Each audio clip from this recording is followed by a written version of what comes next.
Good afternoon. We begin with a vital question causing havoc in the world of medicine today. Can orgasms kill vegetarians? And the answer is, you bet they can. Thank you for being with us, and welcome to the Estra Gen Show. So why is this crisis happening to vegetarians? Standing by in Washington, Dr. Roz Pashon-Jones, world's leading expert on orgasms. Why is this happening, Dr. Roz? There's a very easy answer, Estra. In 2 words, greenhouse gas. We believe it's embedded deep in the intestines of vegetarians. And when the heat from that greenhouse gas combines with the heat of an orgasm, ooh, wham bam, dead I am. Game over, veggie munchers. Right, Dr. Roz?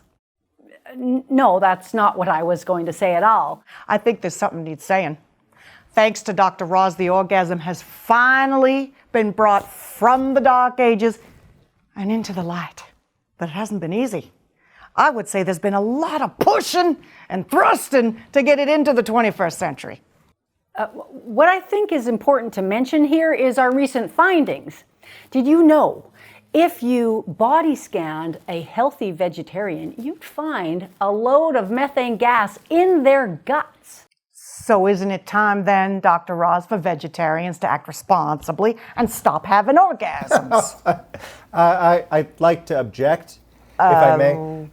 This isn't a courtroom, sir. The man you just heard interrupting the show is Mr. Saul Fide. He's the president of Vegetarians Without Borders. I want to get back to you, Dr. Roz. But why should only vegetarians be deprived of orgasms? It's not just vegetarians that eat vegetables. Hey, don't get me wrong. I'm a big vegetable fan, and I know lots of Republicans who are too. But we eat responsibly. That means going easy on the greens. Personally, I'm a big advocate of meat and dairy and keeping those American industries alive. I think every American, including the vegetarians, should be doing all they can to support our cows. But it's cows that are filling the air with methane gas. Cows are causing global warming, ma'am. When cows fart, see, they have Hold on a minute, sir. There's no need to be rude. Let's shift gears. I want to get back to Dr. Roz. I want to ask Dr. Roz this question. Should the government put an end to the vegetarian death toll by hardening its position on orgasms? Being harder would be helpful, yes. But what did you say about a death toll? I'm not aware of any death toll. So you're going to push the government to do something? That's why I'm here in Washington today. You know, Doctor, up until now, I've been despairing, wondering how big a death toll and a body count do we have to have before somebody finally does something. Thank God one person is speaking out on Capitol Hill. We're with you all the way, Dr. Roz. I certainly appreciate... Get your foot off the orgasm pedal, people! Shouldn't we wait till there's some scientific study to prove if any of this is true or not?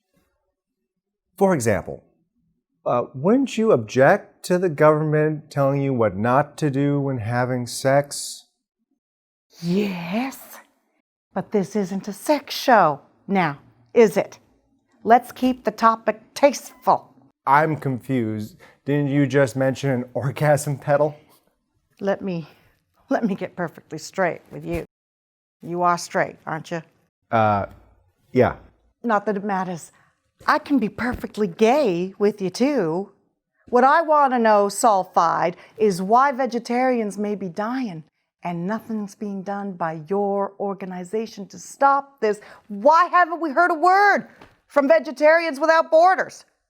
We like to think the amount of vegetables we eat is a personal choice. We don't think there should be any government interference. No government investigation, nothing being done at all?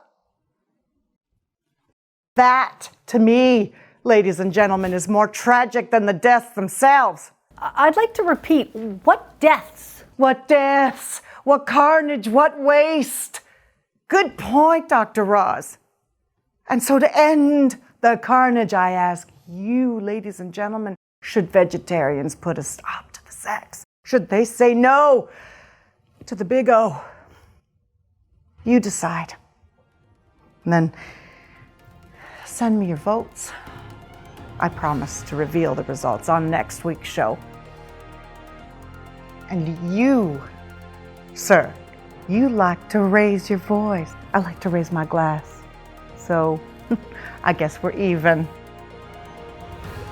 And so I wish you everything good. Thank you all for watching the Estra Gen Show. Here's to you, my friends.